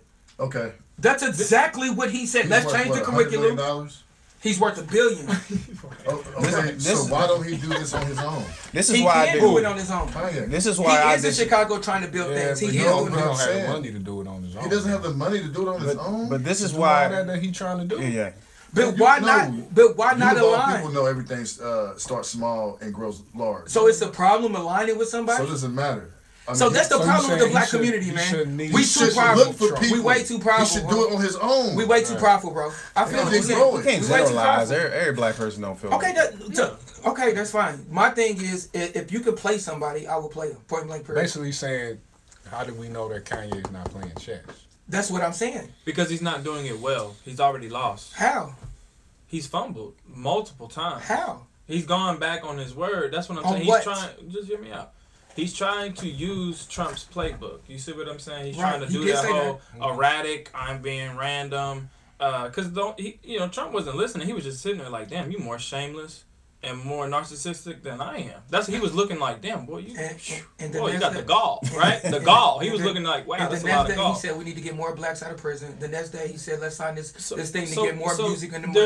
There's not a bait and switch. It's like if you're like Herman Cain, you see what I'm saying? That's a black Republican conservative. Like he's not like Trump is not even a lot of people. You know what I mean? Like that's a real black conservative. Kanye's not. No, Kanye's not a black conservative, right? He's trying to come up. He's trying to get cosign, right? So he can kind of do his own like bizarro world political career, right? That's all this is, right? This is just an ego trip for him, even more than Trump. So his whole career's been an ego trip. He should change. No. Just this move. So when he did the George Bush wasn't for black people. That branding. Was an ego trip. No, he's talking about this move. This is branding. His whole career, he's done this though. No, he ain't done this, bro. He's not endorsed fascism. He used to be his against. whole career. What's his fascism? Hold on, man. Listen. See, this is my thing. When we talk about Kanye, and I've been talking a lot, so I ain't gonna talk as much. No, we like you talking. But I'm just saying, it's like R. Kelly. Now, I'm not trying to. Hold on, real quick. Just ride with me. Tread lightly. Hold on. Sample R. Kelly. Nah, don't do that. Cancel. Cancel. Anyway, you're saying a pedophile who pees on girls. Right, no, wait a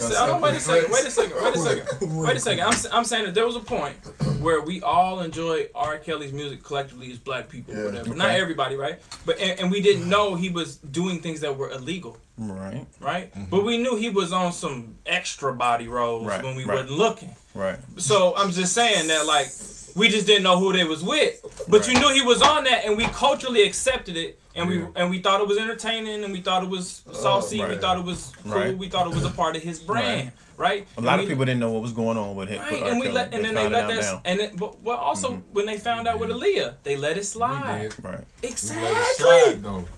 We let it slide. And then we accepted. Hold on, real quick. And then we accepted it, right? And then he's doing full blown like straight up illegal stuff. Right. And what I'm saying is like I'm not trying to do a false equivalency. He was doing legal stuff from the get, and I'm not saying that Kanye's doing anything illegal, but endorsing fascism is very, very dangerous. And all of that, hold on real quick, what you're living in. And don't say what I'm living in. I need you to explain it to the listeners. Don't do that the Trump administration is Don't fascism. say the Trump administration. Tell me what fascism means. Like I said, just right out of me on this example. So what I'm saying is like, we're accepting him endorsing Trump, aligning with his ideology too.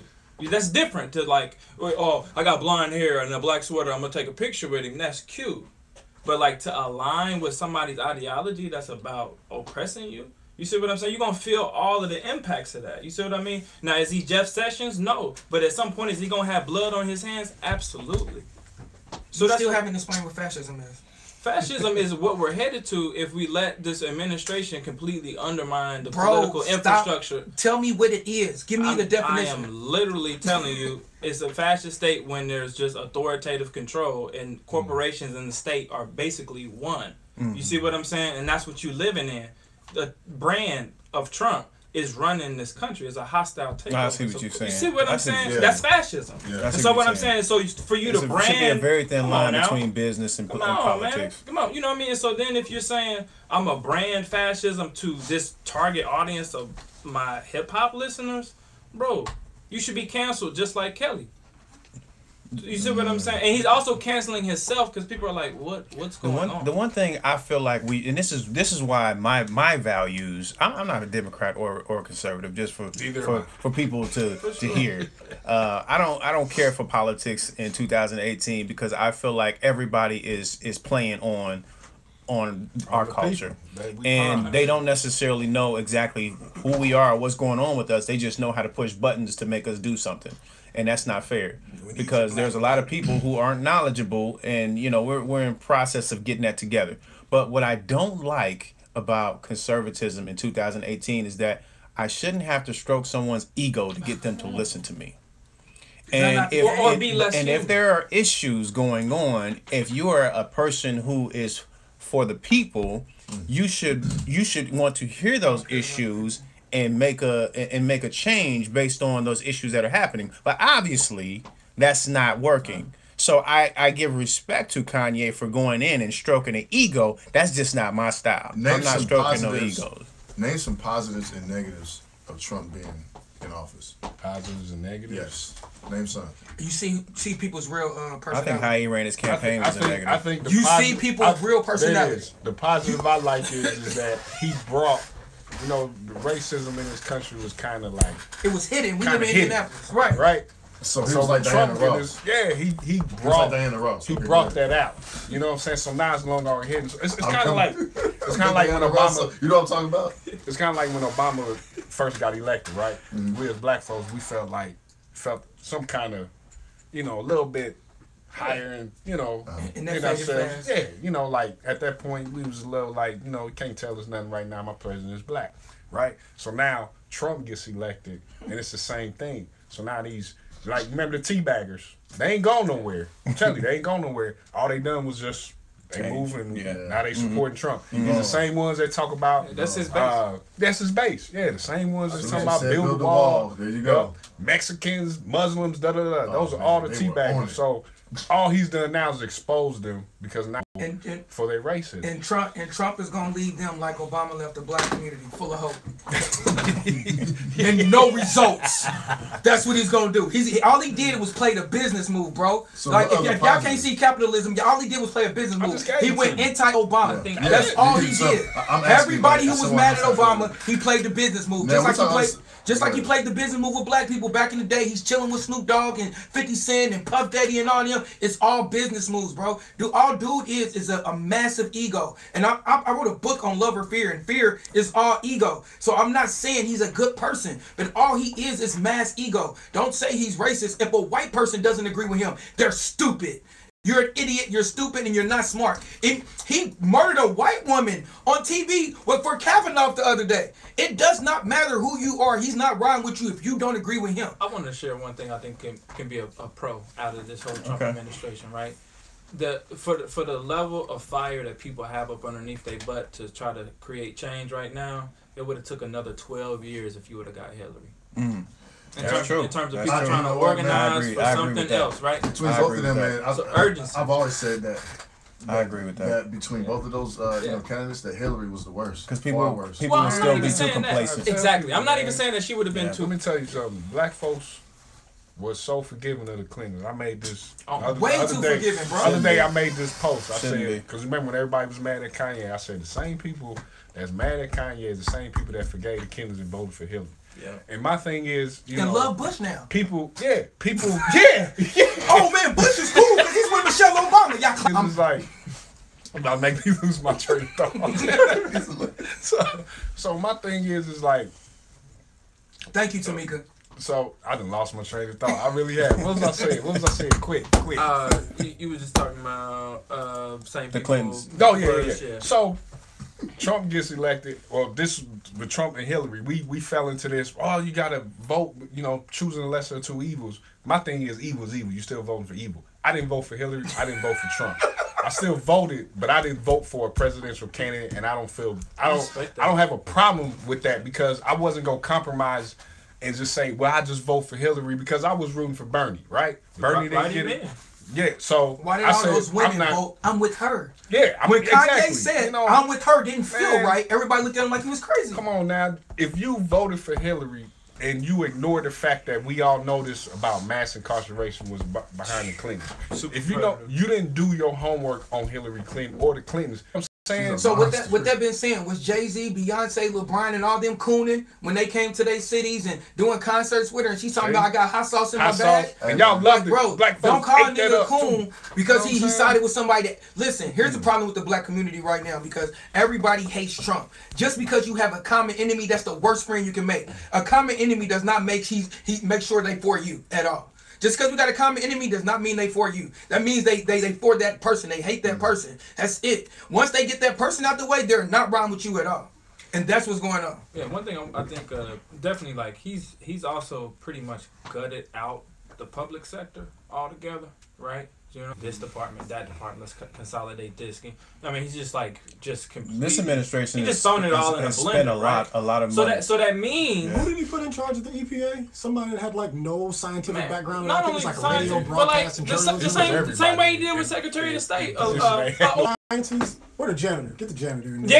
Yeah, exactly. It's like everything but somebody who needs. Trump aligns himself with business people who have done business with him. And they're gonna This is privatize part of everything his public. narcissistic ego is to align himself with people who he's done good business with. Right. Those people, Is the United those States people not know in nothing business? about I'm asking the questions. field that they're in. That's Yeah. what your birth Yeah. certificate is part of the corporation. And so then the next are political stopped. swing you Social see Security is not card is exactly part of that. liberal. Yeah, It's we just are literally it's stopped. more progressive because you go to Yeah. one extreme, so you feel like you need to swing to the other extreme. That's why you hear people talking about socialism and capacity to do what you want to do as a conservative or do what you want to do as a Democrat. The Democratic Party is splitting. The Republican Party is splitting. This Russia investigation, Robert Mueller, that's another Republican.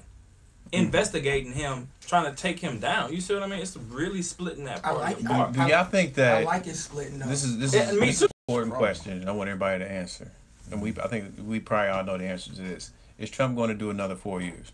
Yes. He has a strong possibility. Yes. Yeah. No, he'll be Yeah. in there. He'll win by a landslide Because too. who do they have? He'll win by a landslide. Because Republicans don't have anybody else on their ticket to Oh, run. they got other and people. they do, but they not gonna beat Trump. Trump is And going to then, win by a landslide, bro. On the Democratic side, who is there? Like, They're going to who are pick y'all somebody. impressed with? They're going to pick somebody who's several people. ultra progressive, and it's Y'all gonna remember? Think about this. Remember 2006? Nah, I'm not Yeah. going to. Y'all remember 2006? Yeah.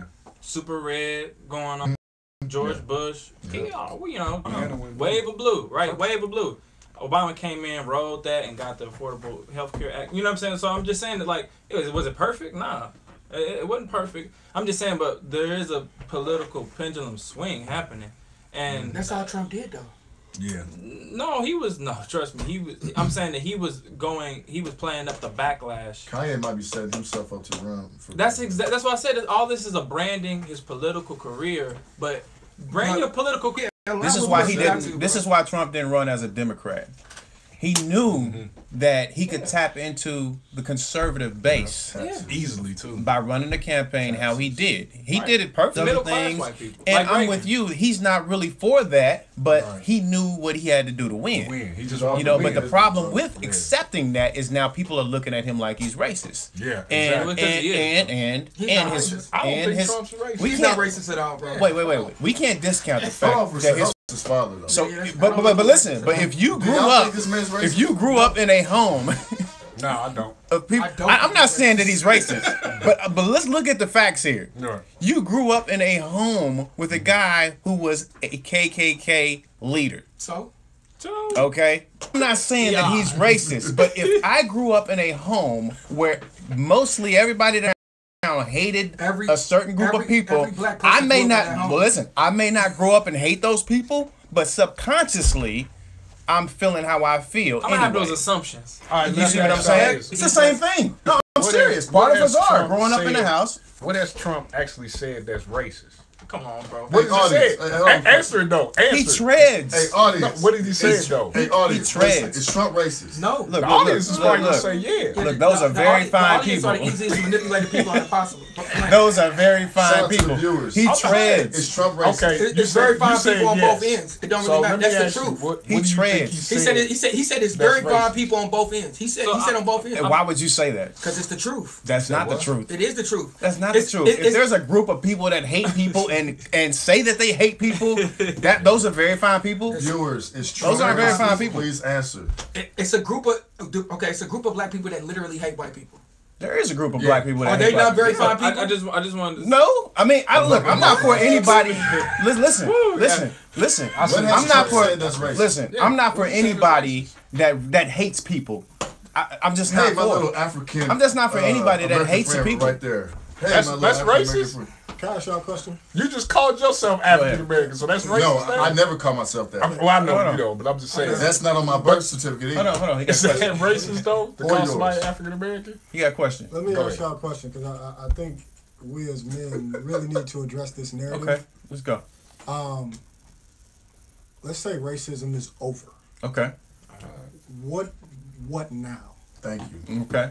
I'm with you. We man. talk too much about racism. Thank you. It is an idea. It is a concept. Is it Big happening? Yes. Are there people out there that don't like us because we're black? absolutely. Yes. I what do am we much, do? much more concerned about systemic oppression Absolutely. Yeah, of but agree a with that. group of people than I ever am going to be concerned about a small minority of people Absolutely. not liking me because sure. I'm black. right. I wanted to bring that up because I We think need to stop talking about racism. He's I right. feel- I think And we there's got a mad. difference- We got mad at Morgan Freeman for saying that. I think it's a difference between bigotry. Yeah, he said, stop talking about it. For sure. I'm talking about it. Stop talking about For it. sure. I mean, I And I'm think not it's saying it Morgan isn't Freeman. real. I'm not saying it doesn't no, happen. no, It happens. for sure. I think, hey, I just don't care. yeah, I think there's bigotry.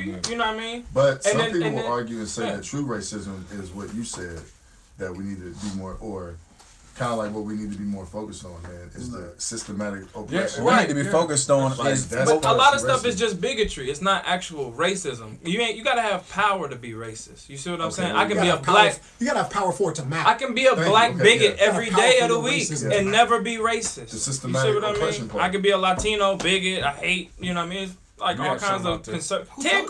Ted Cruz, Marco Rubio. These people are Latino men. You know what I'm saying? Really going completely against their community. I mean, that's bigotry. You know what I'm saying? That's What do you discrimination. mean going against your community?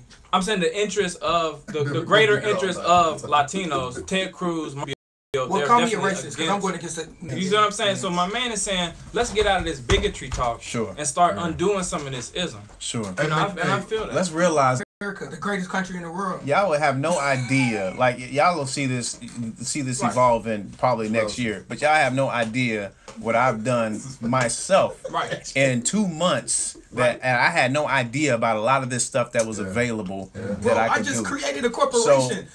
We live in the greatest country in the world. But you gotta Absolutely. know why you didn't Absolutely. have it before. Exactly. though. But the thing is making sure that I understand Right. what I'm doing and where I get to, that I reach back and make sure that I teach somebody. I think a problem with us is that Why? we find out how to do something And we don't want to teach. and we keep it to ourselves and we don't want to give that Crabs in the knowledge. barrel. System of oppression. Absolutely. And that's what it was going But when you do reach back and tell them, they call you all kind of names and don't really side with you. That's what I'm saying. Like you try to help. History and then, doesn't say that though. History does say that. History don't say that. What is Harper's We wouldn't have Ferry? got this far.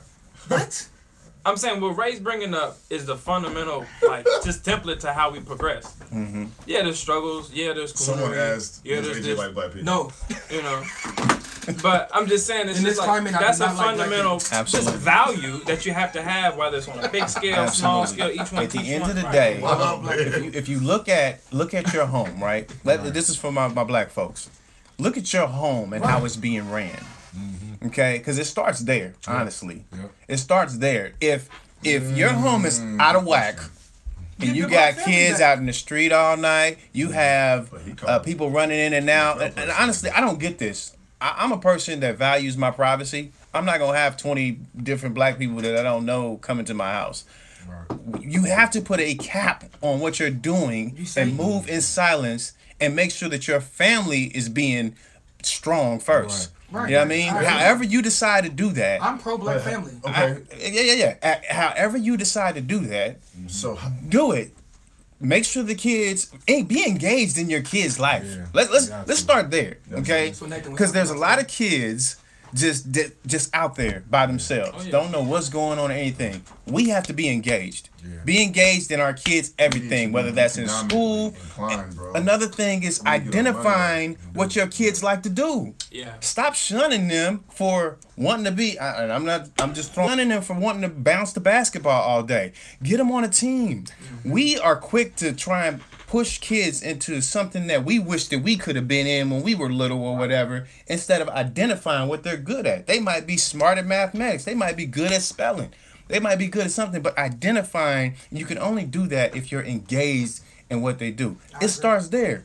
Now you've got your kids. Now they look up to you. Now they're saying, you know what, I want to be like this person because he taught me how to be this and empowered me to be this. Now you got somebody that's following you. Okay. Now the next generation. Now it's on for you to whether you're going to start a business, whether you're going to, whatever you do, make it impactful. Even if you're not a business type father in a black home, be a leader of your house. Show your kid how to grow up and become whatever he wants to be. You don't have to be a business owner, but that kid is growing up seeing you. I agree. I can't say this enough. My dad really wasn't in my life when I was a kid. But I went to see my dad at 26 years old and realized that, damn, that's what I'm supposed to tripping, talking about my dad ain't in my life and none of this stuff. And I go out there and he living good and taking care of his family, how a man is. Even if they don't get into that right away, when they grow up and subconsciously remember how they were brought up, they become that. So it's really about giving them those experiences when they're little. And we have to get out of this mindset that something is holding us back when there is nothing holding us back. There are things in place. Yes, there are. But let's not marginalize that. Stop having baby mamas, because bro. it does happen. But it's bigger than that. Why? Get married. No, I'm dead It's serious. bigger than that. We need family. A family structure, what you're speaking on is a family structure. We need that. But And he's speaking even beyond the individual experience. Like, we just need those values more. Absolutely. Carry those more. Because it starts there. Yeah. Once the home is built like that, you're unstoppable. Because now you have kids who grow up and can be anything they want to be, and nobody can tell them anything about them. Structure, and you get it. What the problem is we're not building strong family structures again. We're glorifying everything that's wrong, and then we run with everything that is like, oh, it's okay, cool. So, no. Hold up real quick. Is it that it's not happening? No, it's happening for sure. Or is it not being publicized? It's not being publicized. Right, because I think what I'm hearing everybody say, based on when you talk about your family experience and what really turned the corner for you, this is something I focus on in my personal life, is exposure. You can only aspire to what you've been exposed to. If you've never seen it, there's no possible way for you to aspire to it. Whether you read it in a book or you hear about your great-great-granddaddy. You need an example. You need an example of something, laid the foundation before you that says, okay, here's what this looks like. If you've never seen it, if you've never had any interaction with it, if you've never had any exposure to it, it is very, very difficult for you to aspire to. Be the change you want to see in the world, bro. So then you have to ask yourself, what are our kids being exposed to on a very regular basis, right? They're being exposed to music, media, and movies that tells them that violence, objectification of women, and a lack of education is all acceptable. These are all table stakes. And I'm not saying that people don't need to be entertained.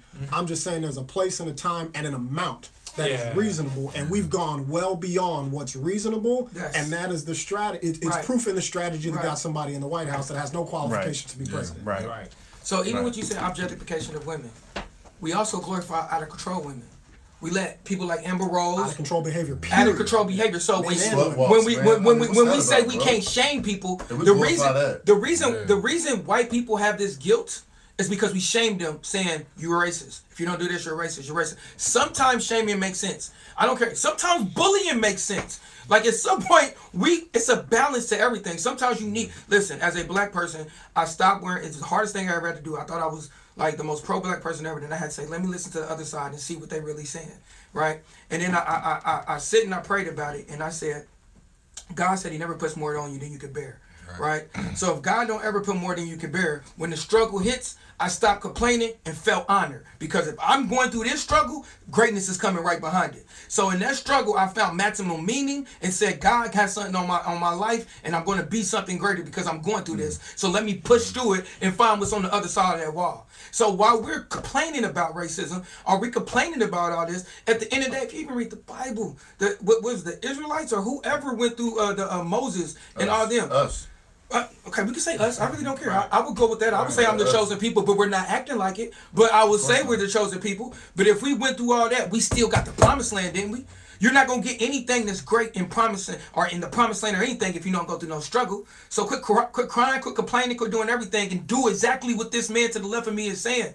Stop complaining about racism. Do something. Stop complaining about this. We are in the greatest country in the world. We have the land of opportunity. Everybody tries to come here.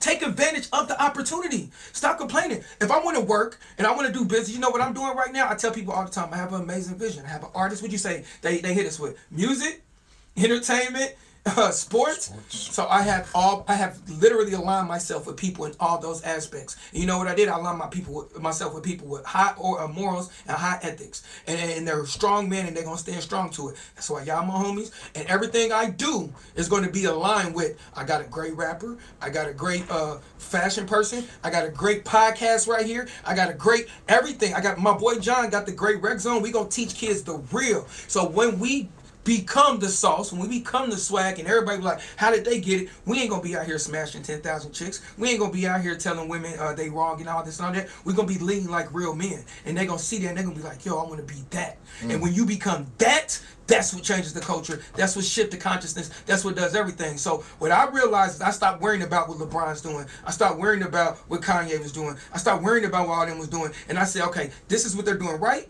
Let me take that. Come here. Let me use that. That's what y'all doing wrong. I really don't care. You know what I'm saying? And I'm going to utilize whatever they doing right and build my own crew and build our own sauce and build everything that we got, and then say, y'all got to follow the real, because the real is where we really needs to come back.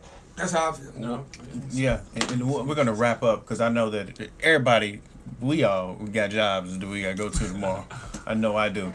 But here's the thing, and I'll keep reiterating this: we have to be careful not to act like something isn't there that doesn't exist, because there are people and things in place, but that should not overpower your ability to take the opportunities to be great. There's too many tools in place. There's too much out here. And a lot of it doesn't require college education. A lot of this college stuff that you go to school to sit in school for 4 years, you can get online. You know what I mean? I'm putting together a course right now. I'm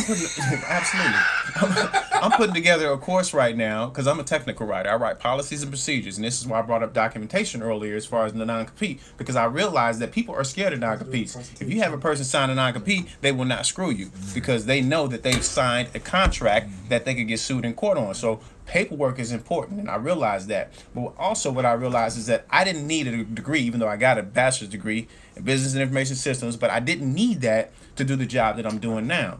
So what I'm doing is putting together a course that shows people how to do what I do without getting a degree. It's much cheaper. And this is a part of me making a change, because I see that people are thinking that I got to go to college and do this and all this when you really don't have to. It looks good on paper, but experience